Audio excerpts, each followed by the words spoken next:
হইলাম তোর কারণে।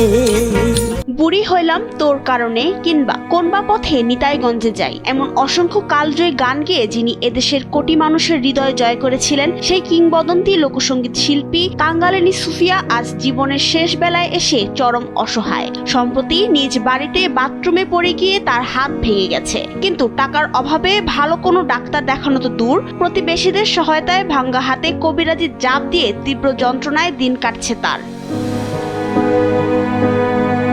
বর্তমানে রাজবাড়ী সদর উপজেলার কল্যাণপুরে সরকারের দেওয়া ঘরে কোনো মতে শয্যাশায়ী আছেন 30টি জাতীয় ও 10টি আন্তর্জাতিক পুরস্কার জয়ী এই গুণী শিল্পী। তার মেয়ে পুষ্প জানান, অর্থাভাবে মায়ের চিকিৎসা করানো সম্ভব হচ্ছে না, এমনকি বকেয়া পড়েছে 4000 টাকার বিদ্যুৎ বিলও। ডিসি অফিস থেকে মাত্র 7000 টাকা অনুদান মিললেও হার্ট ও কিডনি রোগে আক্রান্ত মায়ের চিকিৎসার জন্য তা একেবারেই অপ্রতুল। নুন আনতে পান্তা ফুরনো কাঙ্গালিনী সুফিয়া আজ আক্ষেপ করে বলেন, বয়সের কারণে এখন আর গান গাইতে পারি না, আয়ের সব পথ বন্ধ, দুবেলা খেয়ে না খেয়ে দিন কাটছে।